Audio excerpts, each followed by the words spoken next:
안녕하세요. 김혜니 법무사입니다. 오늘은 내 돈 지키기 3탄.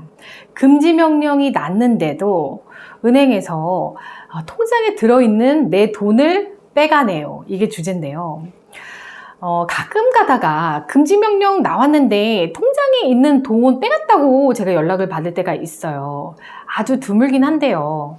보통은 개인회생을 하시는 분들은 그 압류나 그런 추심의 걱정 때문에 통장에 돈을 두지 않으시거든요. 그리고 돈이 들어온다 하더라도 금방 찾아버리시는데 종종 이런 일이 좀 있습니다.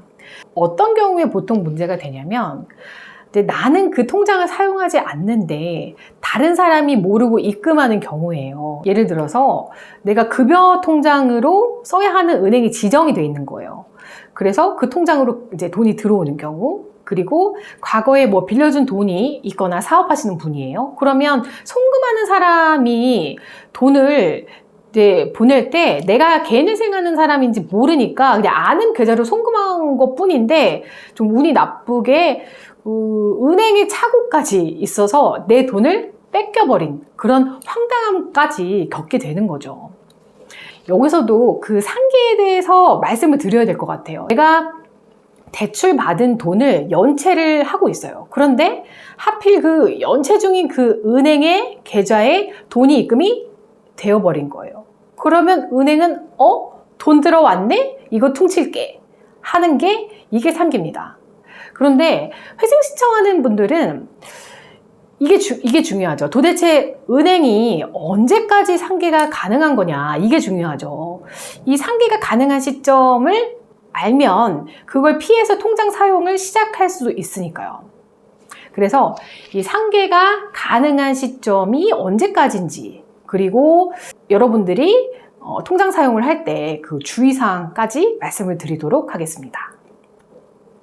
근데 이게 제가 여기저기 다른 영상들을 보니까 상계가 불가능한 시점에 대해서 말이 갈리더라고요. 전문가들 영상 중에서도요. 그래서 잘못 설명하는 영상들이 있어서 오늘 좀 명확하게 말씀을 드리도록 하겠습니다. 일단 개시 결정이 나면 상계는 절대로 할 수가 없습니다. 이거는 이제 그 다른 전문가들도 그렇고 다른 유튜브에서도 그렇고 동일하게 말하는 부분이에요. 조문을 읽어 드릴게요. 개인회생 채권자가 개인회생 절차 개시 결정 후에 개인회생 재단에 대해서 채무를 부담할 때에는 상계를 할 수 없다. 이렇게 명확히 규정을 두고 있습니다. 명확하죠? 그래서 이거는 문제가 없고요. 그런데 가끔 금지 명령 이후에 상계가 가능하다고 또 다른 유튜브에서 또 보셨다고 또 그걸 또 물어보시는 분들이 있어요. 근데 이것도 안 되는 겁니다.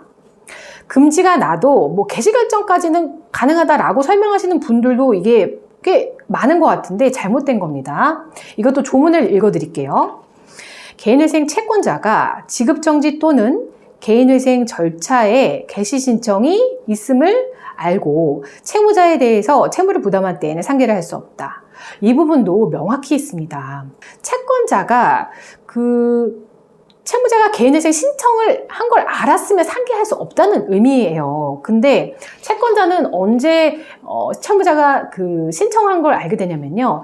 금지 명령을 송달을 받을 때예요. 그런데 왜 법에서 이렇게 상계가 금지되는 시점을 이렇게 나누어 적어놨을까 생각해 보면 일단 금지가 100% 나오라는 법이 없어요. 금지가 안 나오는 사람들도 있기 때문에 이 사람들은 개시 결정이 나면 그래도 상계가 되지 않도록 해줘야 되겠죠. 그리고 금지 명령이 나오는 사람들은 개시 결정까지 기다릴 게 아니라 금지가 나왔고 그것을 채권자들이 송달받으면 그때부터는 상계를 하지 못하게 하겠다는 게 우리 법의 생각인 겁니다. 그러면 두 번째입니다. 금지 명령이 나오면 내가 완전히 안심해도 되는가, 이걸 말씀드릴 건데요. 일단 주의사항이 한 가지 있습니다. 금지 명령의 효력 발생 시기 때문인데요. 금지 명령이 이제 발령이 되더라도 법원에서 발령이 되더라도 그 효력 발생 시기하고 조금 며칠 이렇게 뭐 차이가 조금 있을 수 있어요. 왜냐하면 금지명령을 법원에서 발령한 후에 그 채권자들한테 문서의 송달을 일일이 해준단 말이에요. 채권자 1, 채권자 2, 채권자 3, 4 이렇게 다 해줘요. 각각 송달을 해주는데 이 문서를 채권자들이 다 받고 해야만 이게 금지명령의 효력이 이제 그때부터 이제 시작이 되는 거예요. 근데 발령 시기와 채권자들이 송달받는 시기는 당연히 며칠 차이가 날 수밖에 없기 때문에 여러분들이 채권자들이 그 문서의 송달을 받기 전에 통장이 들어와 버리면 안 된다는 거죠.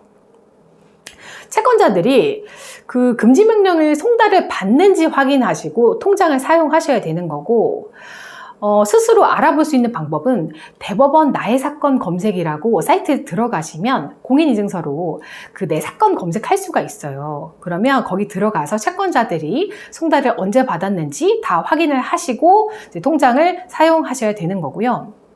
채권자가 그 송달 받기 전에 들어온 돈은 은행에서 빼주지 않습니다. 그래서 유의하셔야 되는 거고, 만일 금지명령 이후에 그러니까 정확히 말하면 금지명령이 송달된 이후에 들어온 돈인데 은행에서 상계를 했다.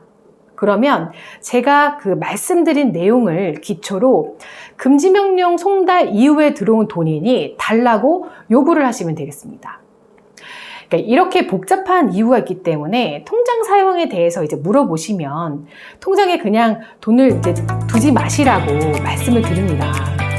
네, 일단 그렇긴 한데요. 그게 이제 왜 그렇게 말씀드릴 수밖에 없는지 그 이유를 설명을 드렸고요. 네, 도움이 되셨으면 좋겠습니다. 네, 감사합니다.